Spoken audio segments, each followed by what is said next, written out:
Bonjour, bonsoir à toutes et à tous, merci d'être là.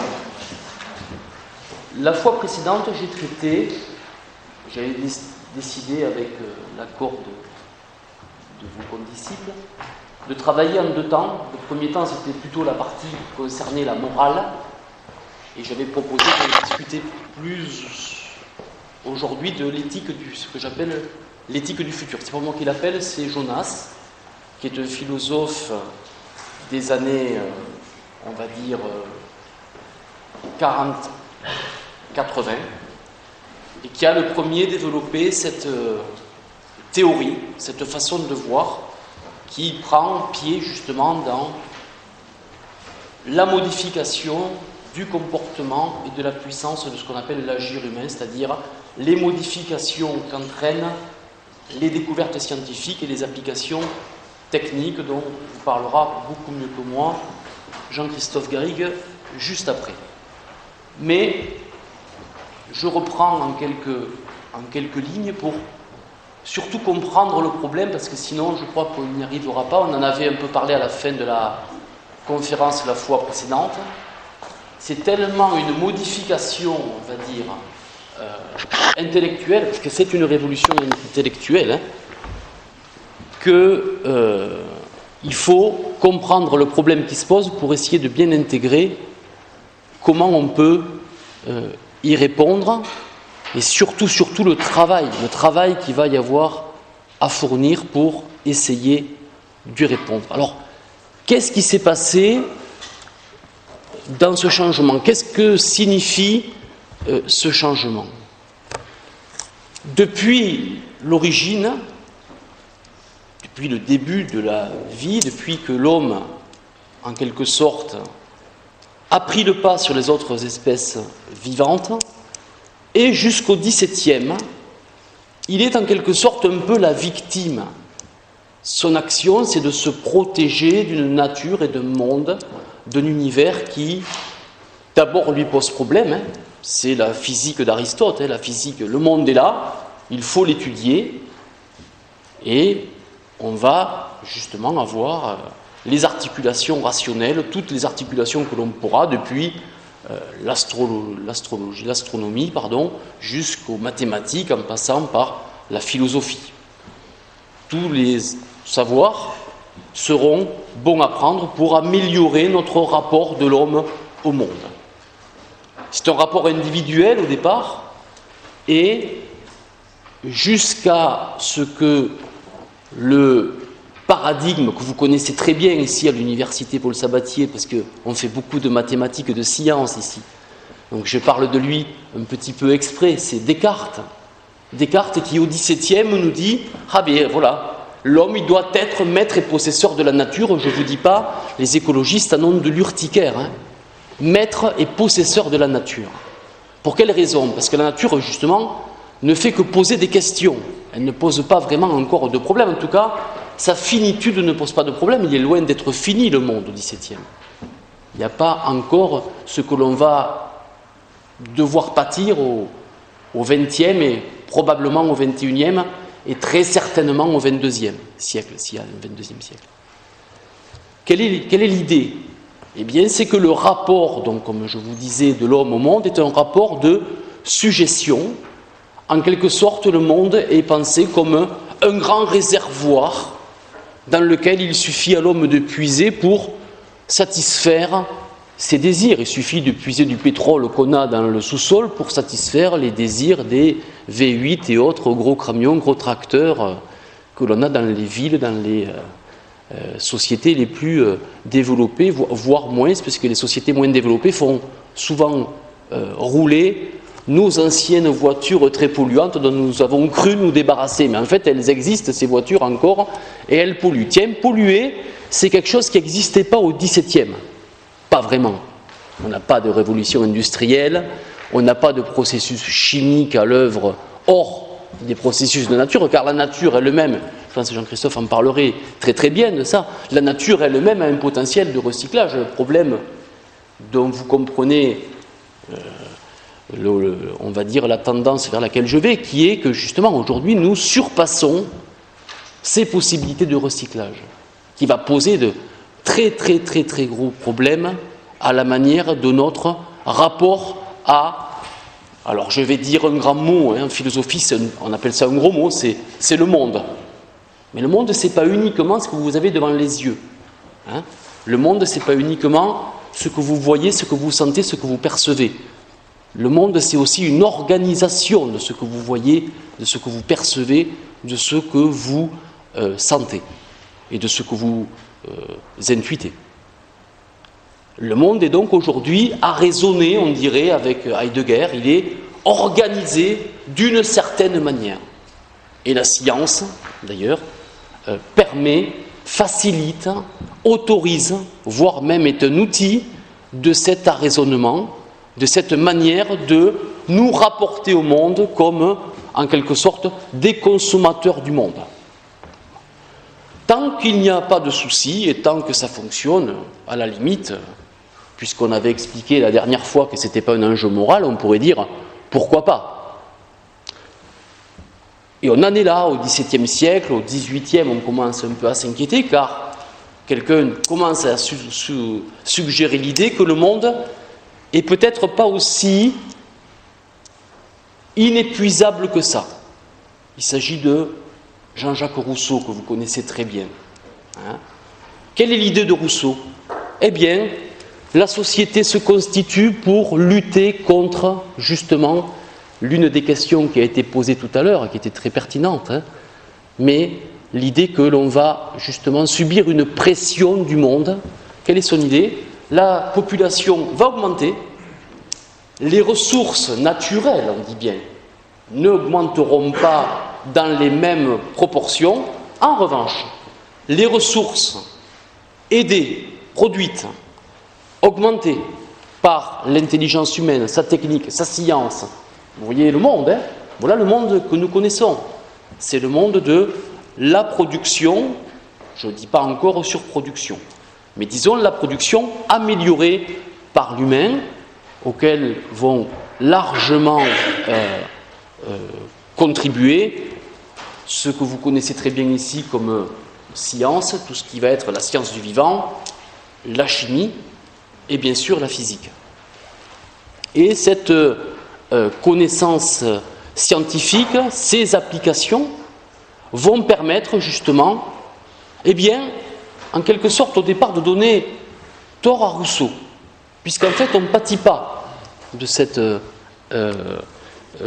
pression du monde. On arrive à s'en prémunir, sauf bien sûr dans certaines régions qui en pâtissent très sérieusement, mais qui n'ont pas justement l'accès et qui ne peuvent pas organiser le monde qu'elles ont face à elles.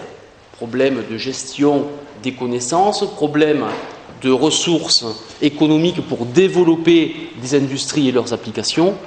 Nous ne sommes pas tous égaux devant cet arraisonnement de la nature. Bien sûr, les pays occidentaux, vous les connaissez très bien, eux, ils sont assez puissants pour y arriver.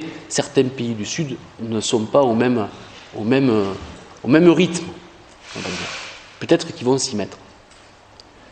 Le problème que pointe Jonas après la Seconde Guerre mondiale, que voit-il? Parce qu'en général, les grands penseurs voient les problèmes avant les autres, c'est leur fonction. C'est la raison pour laquelle ils pensent la plupart du temps bien. Que voit-il au travers d'exemples que vous connaissez mieux que moi ici, mais qui posent question? L'atome, ce qu'on a tout à l'heure eu brillamment développé sur justement la manipulation de l'humain par l'humain, parce que je pourrais dire que les techniques de procréation médicalement assistée sont justement le moment où l'humain vient de nouveau distordre une propension qui était naturelle, et ça fait poser des questions, parce que oui, alors mais pourquoi est-ce qu'on vient réorganiser ces affaires? Il y a donc des considérations culturelles, des considérations morales, des considérations sociales, des considérations médicales qui, étant très très inédites, ne sont pas prises en charge par la morale. Parce que la morale, jusqu'à présent, et je vous l'avais un peu suggéré la fois précédente, ce sont souvent des préceptes qui nous précèdent et qui concernent des actions que nous connaissons, des situations qui sont repérées, des situations qui sont connues par culture, par tradition, par sédimentation. Le problème donc que repère Jonas parmi les premiers, il n'est pas tout seul, mais c'est que précisément des situations inédites, et là il n'est pas question de dire qu'elles sont bien ou mal, elles sont juste inédites. La possibilité d'aider une dame à avoir un enfant quand la nature ne le lui permettait pas. On ne sait pas si c'est bien ou si c'est mal, à moins de n'être vraiment dans un contexte très très très réglementé, ultra-traditionnaliste, qui nous dirait le bon ou le mal. Mais si on veut bien être ouvert, on ne sait pas, puisque la situation est en quelque sorte inusitée, inhabituelle, et qu'elle pose le problème de son surgissement, mais surtout, le problème de sa conséquence. C'est-à-dire, puisque je peux le faire, dois-je le faire? Ce sur quoi je reviendrai par la suite, qui est un des gros fondements de ce qu'on pourrait appeler, ce que moi je peux appeler, bien sûr c'est pour simplifier le propos, l'éthique du futur. La transformation de l'agir humain que repère Jonas est donc exactement articulée à cette imminence d'une puissance qui va outrepasser le champ strict de l'application morale. Qu'est-ce que c'est que ce charabia? Si je produis un acte délictueux jusqu'à cette époque-là, que je fais un vol, un crime, un meurtre, un viol ou autre, je puis être reconnu, moi, responsable de mon acte, ici et maintenant, traduit en justice et sanctionné. Et c'est la sphère morale classique. Je vous avais dit, je le crois, je vous le redis, je considère que pour la vie quotidienne que nous avons tous les jours ici, entre nous, ça va très bien. Il n'est pas question de jeter la morale aux orties, mais il est question de se dire que pour d'autres cas de figure, elle ne convient pas dans sa forme présente, exactement relatif à ce que nous avons eu comme discussion précédemment. Pourquoi un comité d'éthique est-il consultatif? Mais parce qu'il n'est justement pas une entité morale qui vient expliquer ce qui est bien ou mal, mais parce qu'il a pour fonction d'organiser un comportement le plus approprié possible dans une situation qui, elle, n'est pas précisément repérée, référencée et bien connue. Car on parle beaucoup de la dame qui aura l'enfant, mais il y a une très grosse partie qui doit être dévolue à ce que va devenir cet enfant, et l'enfant de cet enfant, et le fils du père qui a permis à sa femme d'avoir cet enfant. Autrement dit, on peut multiplier les cas de figure, je ne dis pas à l'infini parce que c'est un mot très violent, l'infini, surtout ici, mais en tout cas, on peut le multiplier dans des directions dont on comprend très bien qu'elles ne sont pas calibrées par les dogmes, quand bien même on voudrait bien faire appel à eux. Voilà donc l'un des principaux problèmes auxquels nous confronte l'idée. Bon, Jonas n'est pas le seul, il y en a d'autres bien entendu. Vous avez aussi quelqu'un comme Ulrich Beck qui va aller travailler ces questions, qui est plutôt sociologue lui. Voilà, plutôt sociologue. Quelle est donc l'idée? Qu'est-ce qui se passe en fait vraiment là-dedans?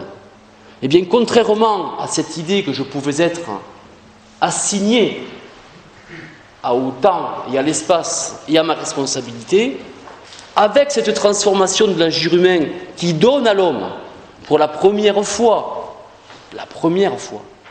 peut-être, j'espère pas la dernière, mais en tout cas, c'est relativement nouveau, il donne une capacité très différente de ce qui était jusqu'alors. Eh bien, il donne la capacité d'abord, parlons du pire, de ruiner la nature. Il donne à l'homme la capacité de ruiner l'homme. Il donne à l'homme, et je vais vous dire ce qu'il en est, la capacité de ruiner l'humanité. L'humanité, je ne la considère pas comme l'ensemble des hommes, mais comme les grandes qualités nobles qui font que l'homme est un humain, et pas strictement un peu plus qu'un animal. À ce point, il a fallu travailler sur qu'est-ce qui se joue là-dedans. Est-ce que donc, si je peux faire, est-ce que je dois faire? J'aurai un exemple, je vais ne taper que sur un exemple, parce qu'on n'a pas le temps de développer tout, mais juste. Est-ce que parce que je peux travailler sur le génome, est-ce que je dois breveter ma découverte? Est-ce que je dois demander, ce qui en général est accordé aux chercheurs, la paternité, justement, dans ce cas, la paternité légale, le droit de propriété? Est-ce qu'il ne faudrait pas travailler à justement rendre, et ça a été fait partiellement, hein, aux États-Unis, la cartographie du génome, c'est brevetable à 50%.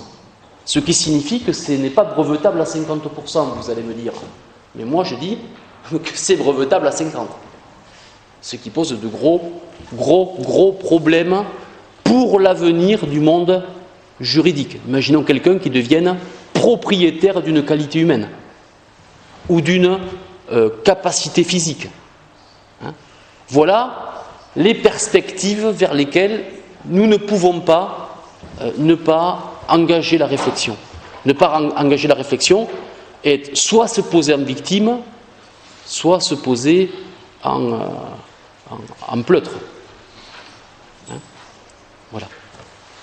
Et donc, l'un des problèmes, c'est alerter les consciences sur le fait, alors qu'est-ce que c'est que cette idée de l'éthique du futur? Et il ne s'agit absolument pas de penser qu'on va donner clé en main, et je ne le voudrais pas, donner un corpus à des gens plus jeunes que nous, voire qui ne sont pas là. Vous savez, le fameux concept des générations futures, c'est estampillé Jonas. C'est lui qui en avait parlé pour essayer d'expliciter les problèmes qui se posent aujourd'hui. C'est-à-dire que ce que nous faisons aujourd'hui, ou ce que nous pouvons faire aujourd'hui, ou ce que nous ferons malheureusement, peut très bien peser sur des individus qui ne sont pas là, mais même pas vos petits-fils, à vous, qui êtes très jeunes, mais les arrière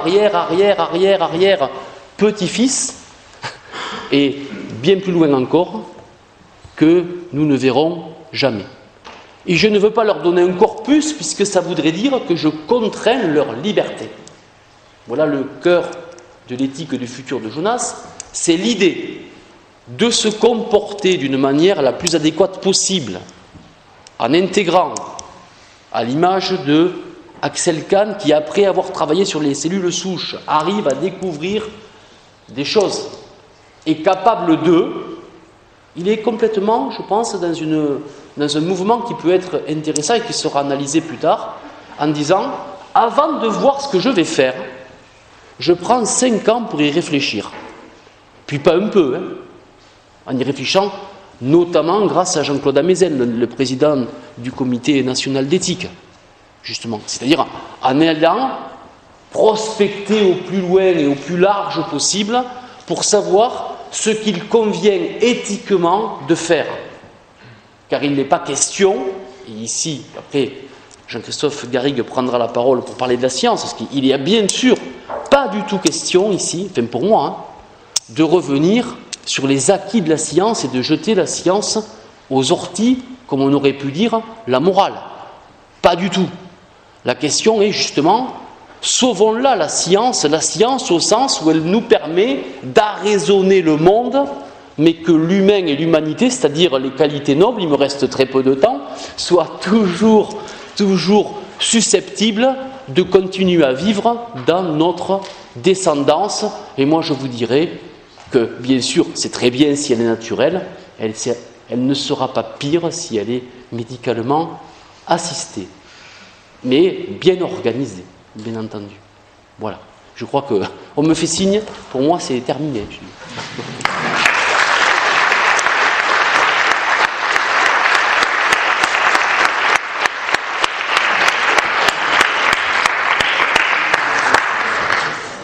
Même principe, hein.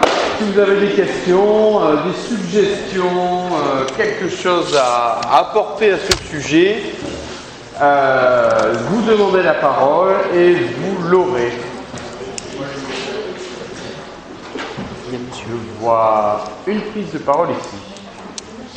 Donc, vous avez dit qu'il était vital de préserver les qualités nobles de l'espèce humaine. Et donc, je suis d'accord avec vous, mais les caractéristiques propres de l'espèce humaine, est-ce qu'il est vraiment préférable de les conserver? Ce que je veux dire, c'est qu'il y a un philosophe une fois qui a dit une phrase qui est pas pertinente. C'est après Auschwitz, comment peut-on vouloir encore un futur à visage humain?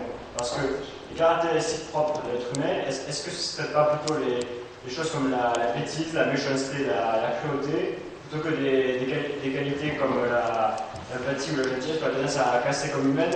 Et au final, on se rend compte que c'est pas ce qui prédomine le plus chez les humains. Donc, est-ce qu'on peut vraiment vouloir conserver les caractéristiques de l'être humain, sachant que ça a C'est bon? Parfait. Très très bien. Ouais. Je vais pouvoir juste préciser, j'ai du mal à m'exprimer, ça m'arrive souvent, hein. Ne vous inquiétez pas. Et vous avez été perspicace. J'ai fait la différence justement entre humain. J'ai dit qu'on pouvait ruiner l'humain et qu'on pouvait aussi ruiner l'humanité, c'est-à-dire justement des qualités. Évidemment que je suis d'accord avec la phrase comment on pourrait parler sur ces tragédies, et bien sûr l'humain est l'humain, mais tout humain n'a peut-être pas assez d'humanité, c'est ça que je veux dire, c'est-à-dire peut-être pas assez de propension au partage, à l'amour d'autrui, au travail de recherche de comportement le mieux adapté. Je crois qu'à Auschwitz, il était relativement mal adapté, je suis relativement souple, hein. Donc relativement mal adapté, justement pour aller vers une transfiguration de l'humain, une amélioration. Je ne veux pas me contenter d'un humain qui a déjà existé. On peut peut-être penser qu'il va s'améliorer. Mais si pour s'améliorer, il commence par se ruiner, ou ruiner ses conditions de possibilité, ça paraît difficile. Voilà. En gros, c'était ça. L'idée que l'humanité, pour moi, ne se résume pas à la somme des personnes qui composent le genre humain, mais vaut plutôt par les grandes qualités qu'on peut retrouver chez certains qui valent comme exemple et qu'on peut suivre. Voilà. Ça va pour vous? Très bien. Bonjour. En continuité de ce que vous venez de dire de M. Néerland, est-ce que vous pensez qu'alors, pour parler des choses humaines, on ne peut pas remettre en question alors les notions de bien et de mal? Peut-être que ce sont presque un peu plus adaptés à ce genre de choses, et que vraiment on peut parler en termes de bien et de mal pour Tout à fait, c'est exactement, enfin en tout cas c'est en partie ce que je pense, c'est un petit peu ce que j'avais voulu suggérer la fois précédente, je pense que vous étiez là, il me semble. Et j'avais proposé l'idée de revenir sur l'éthique de Spinoza qui justement essayait d'exclure ce qui nous tombe un peu sur la figure comme une enclume et qui conviennent très peu à des situations qui sont complètement nouvelles. Parce que je mets de côté la vie quotidienne, je m'intéresse surtout à cet inédit, à cette surpuissance et au risque qu'elle fait peser sur le monde et sur l'homme et sur l'humanité. Et évidemment, là, il n'y a pas de bien ou de mal, pour moi, puisque pour qu'on puisse dire que c'était bien ou mal, il faudrait que nous nous placions à rebours de l'avenir. Or, moi, je suis pour penser ce qui va se produire avant que de l'avoir vécu et de regretter de ne pas y avoir pensé avant, si vous voulez. Voilà le problème, c'est que la morale fonctionne de manière rétrospective. C'est-à-dire, je fais l'acte et plus tard, je vérifie s'il était bon ou s'il était mal. Les risques sont tels aujourd'hui qu'on ne peut plus se contenter, à mon avis, de risquer. Je ne vous ai pas parlé du pari parce qu'on est entre nous, c'est un peu speed et ça va bien. Et puis on peut développer une autre fois la chose. Hein. C'est que devant certaines dates, devant certaines conditions, je dois faire un pari. C'est un peu l'idée du pari métaphysique de Pascal, vous connaissez, hein, l'idée de, mais qu'est-ce que je dois faire? Est-ce que je dois parier sur l'amélioration ou est-ce que je dois parier sur les risques que je cours? Bon. Lorsque le système, je n'ai pas parlé de l'irréversibilité, mais vous l'avez entendu, vous êtes très intelligent et brillant, donc vous avez compris l'idée, c'est que là, on n'est plus dans un système réversible.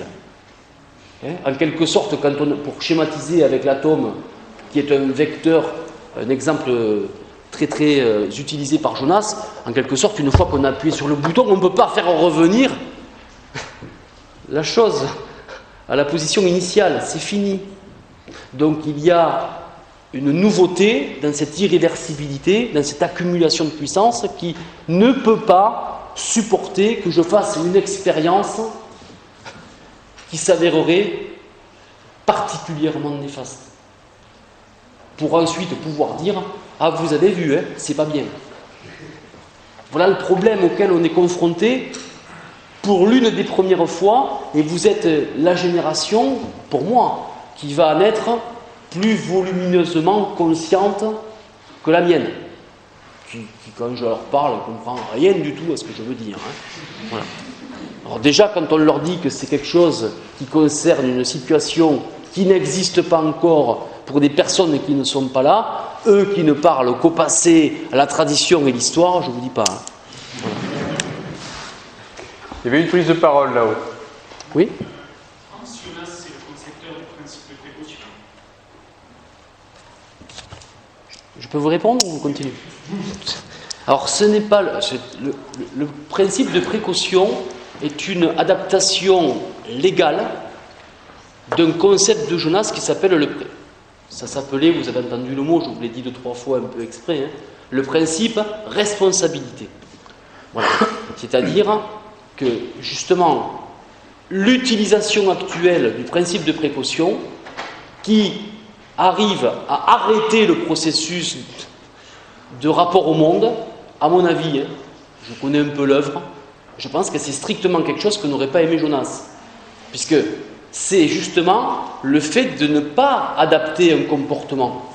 Hein, quand il pleut, je ferme le jardin des plantes pour qu'un gamin ne prenne pas une branche sur la figure, ça n'a rien à voir avec l'éthique du futur. Hein. C'est juste un parapluie que les politiques prennent pour qu'on ne puisse pas se retourner contre eux.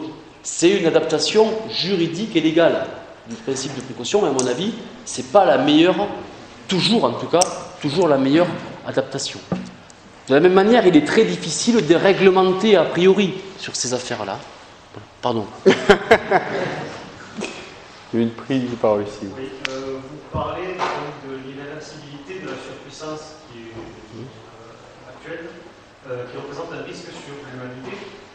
Donc, est-ce que l'humanité qu'on veut préserver, est-ce que les grandes qualités qui font que l'humanité est telle qu'elle est, elles sont fixes?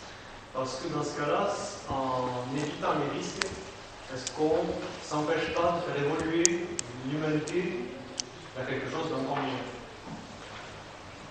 C'est une très beau... Oui, tout à fait, c'est un très gros problème. On est dans ce problème-là. Là, c'est le problème. Vous dites deux choses. Éviter les risques. Ce ne signifie pas pour moi arrêter la recherche, les applications et leurs utilisations. Hein.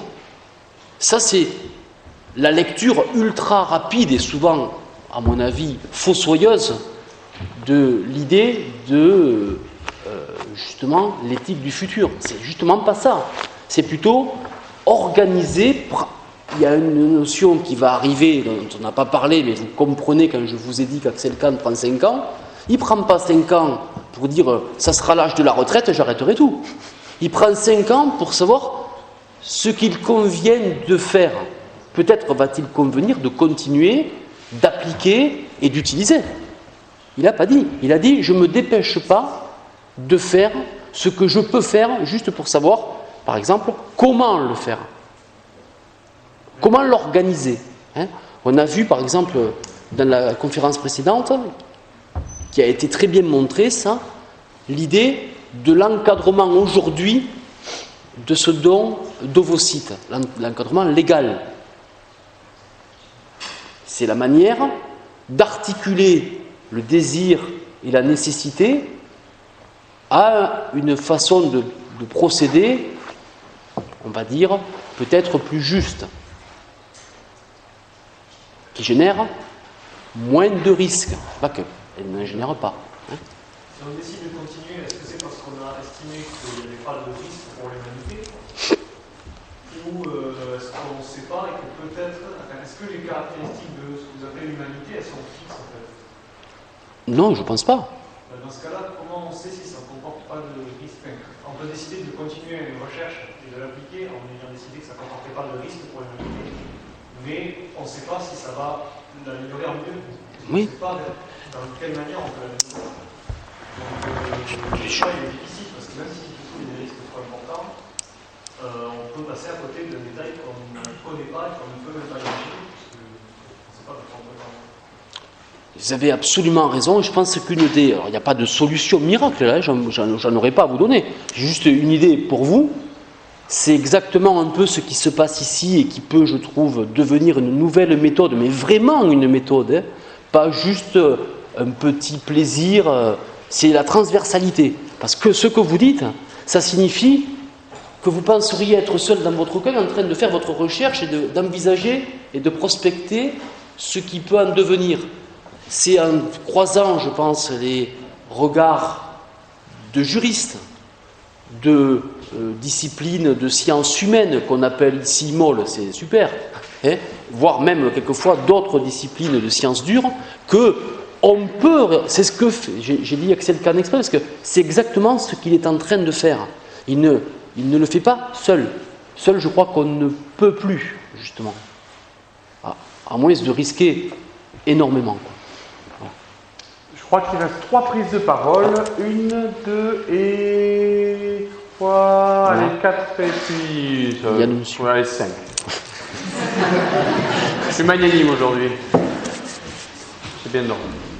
Alors, je t'en prie.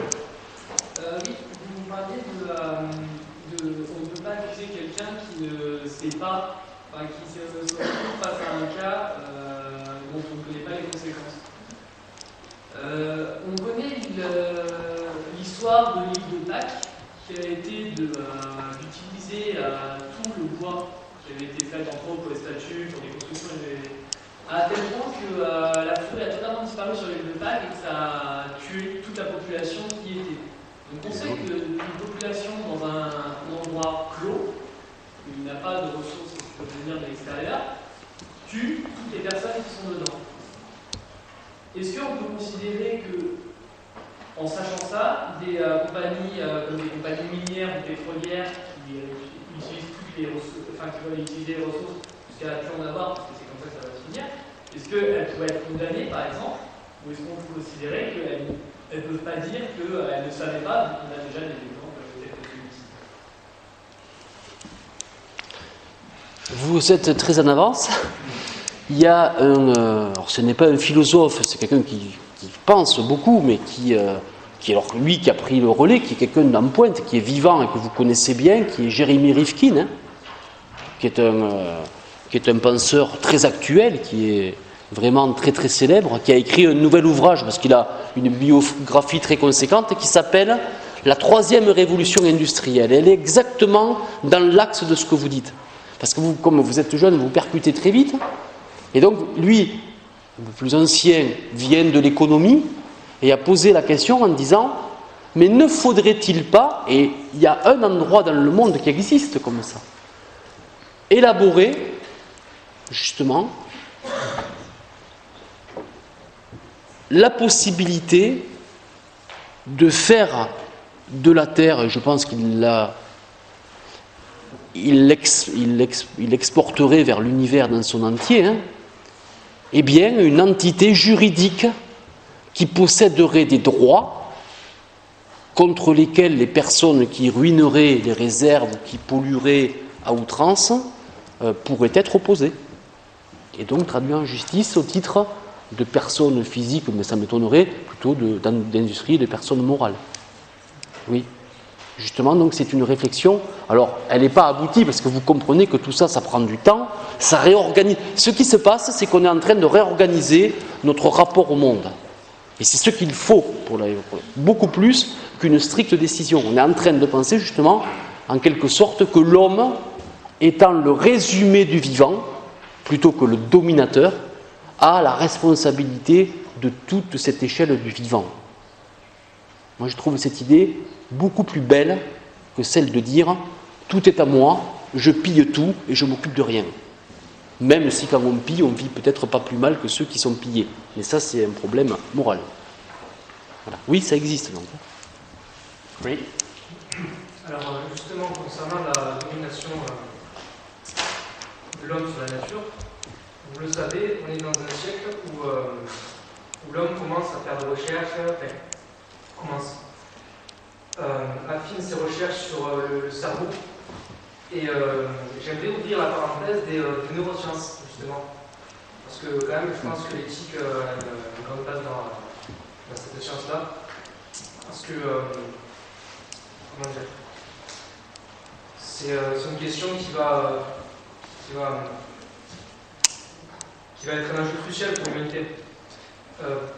En 1960, on peut vous parler d'un homme, Delgado, qui s'appelait, c'était un espagnol.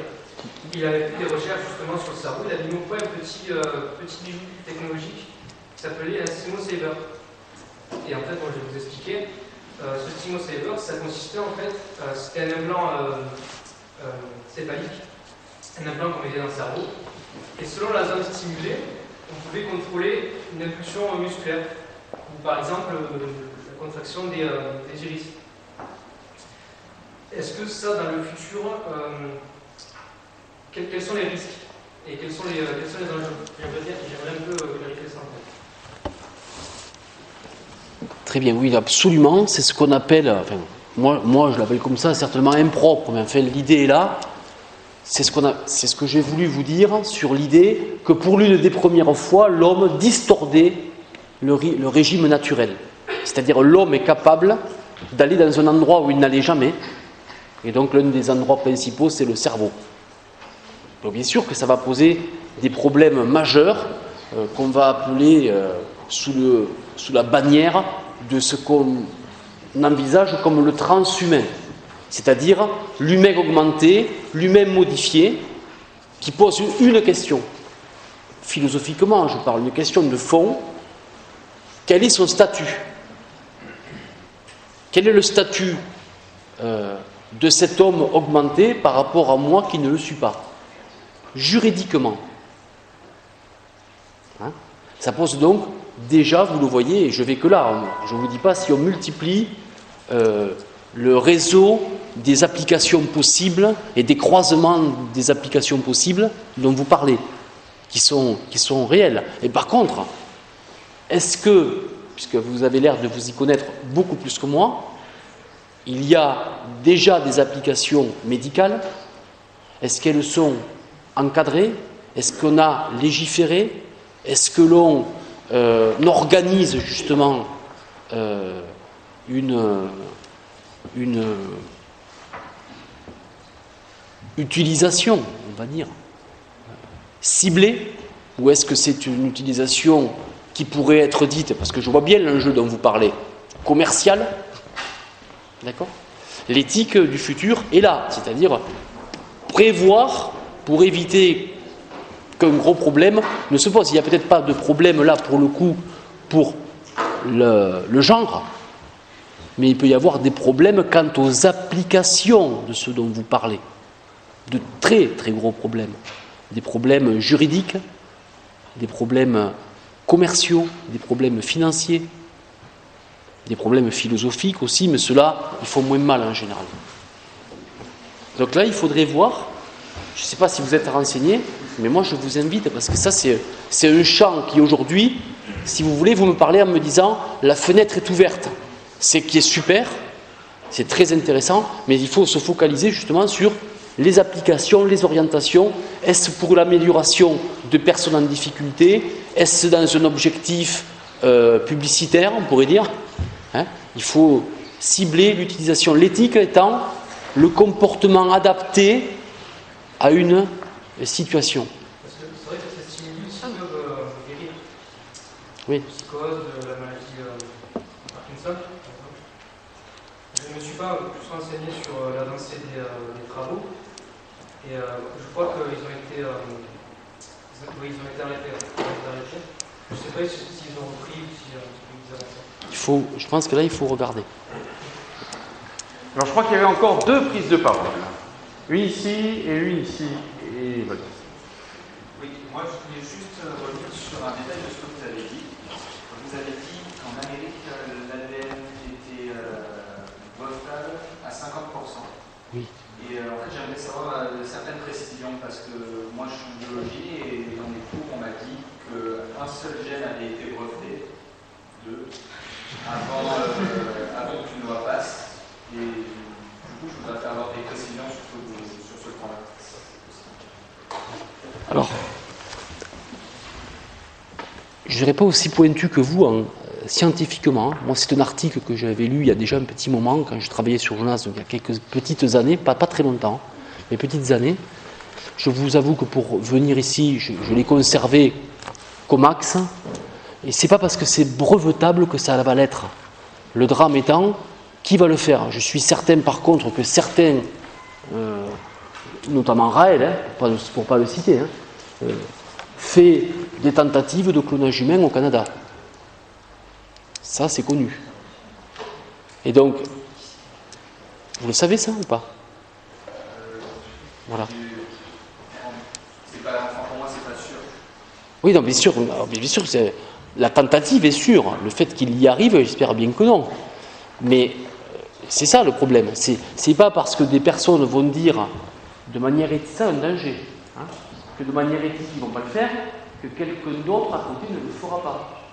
Oui, mais donc il faudrait regarder, vous avez raison, cette réglementation de 50% du génome humain. Voilà. Pour être sûr que ces 50%, à mon avis, ça peut être fait revu à la baisse. Vous avez raison. Il faut le regarder. Donc là, aujourd'hui, au 25 mars 2014, si ça a été modifié, je ne sais pas.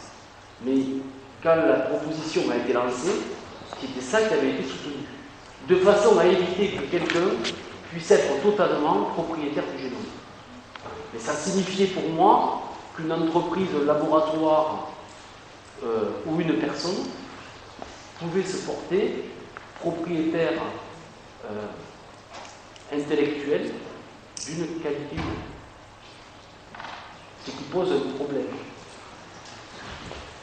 C'est dit de cheveux. Tu disais. Nous avons une dernière intervention. Alors moi c'était pour savoir, là on parle d'éthique des sciences, et du coup les sciences ça reste quand même très très large, et est-ce qu'au final on peut appliquer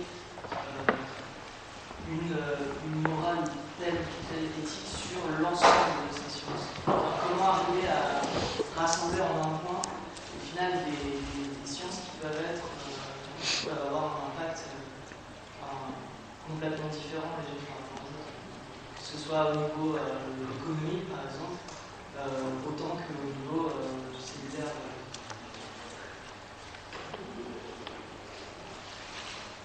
Je ne suis pas très sur le... c'est la question du point unique qui me fait penser à la fameuse théorie de l'unification. Moi, ça m'inspire pas trop. Je pense qu'on est maintenant dans un système de réseau. Je crois que le réseau est partout. Et je crois que ça, c'est une des possibilités pour la science. Je reviens sur... Quand j'ai dit transversalité, je veux dire ça exactement. C'est-à-dire, quand on débute des études, vous débutez ici des études de sciences dures ou de sciences de la vie. Bon. En tout cas, avec un ancrage de vérité qui est plus fort que dans les sciences humaines. Mais vous n'êtes pas sans savoir que même dans les sciences humaines, la méthode adaptée, appliquée, recherchée, est une méthode scientifique. C'est-à-dire la méthode peut être commune, quand bien même l'objet d'étude ou d'analyse serait différent. Interpeller des jeunes étudiants en première, deuxième, troisième année, je ne vais pas au-delà, disons le premier moment, sur la nécessité de réfléchir à ce qu'ils produisent, à ce qu'ils font, à ce qu'ils pensent, me paraît être tout à fait pensable. Pas fait, à mon grand malheur, on va dire, mais tout à fait pensable. Ce qu'on appelait à l'époque, ça existait, hein. Je vous ai parlé du XVIIe, ça existait même avant, on appelait ça la propédeutique, c'est-à-dire le maximum d'outils dont je pourrais avoir besoin pour mon travail. Bon, il se trouve qu'ici, on a exclu le champ de la réflexion philosophique, je veux dire. Ça pourrait être autre chose, l'aspect économique, comme vous dites, et l'aspect sociologique, tout ça me va, moi. Le maximum me va très bien, parce que je crois, comme je l'ai dit à quelqu'un, que plus on va être isolé, moins au niveau éthique on va y arriver. Parce qu'on va être de suite en relation avec un seul truc, parce qu'il ne faut pas se mentir. Moi, je suis très content d'être là, mais je pèse rien par rapport à un financier ici. Quelqu'un qui viendrait avec de l'argent. Je viens, moi, pour vous parler de l'éthique du futur. Faites rentrer un gars qui va faire un chèque, vous allez voir. Oui, mais c'est que c'est le danger. Le danger, c'est un danger énorme, celui-là. Donc vous avez absolument raison d'en parler. Il ne faut pas se cacher derrière son petit doigt. Il y a bien des gens qui ne se comportent pas tout à fait éthiquement parce qu'à la fin du mois, le chèque est beaucoup plus gros. Et ça, pour moi, c'est un drame. Et pourtant, c'est un fait. Et nous en avons terminé pour cette première...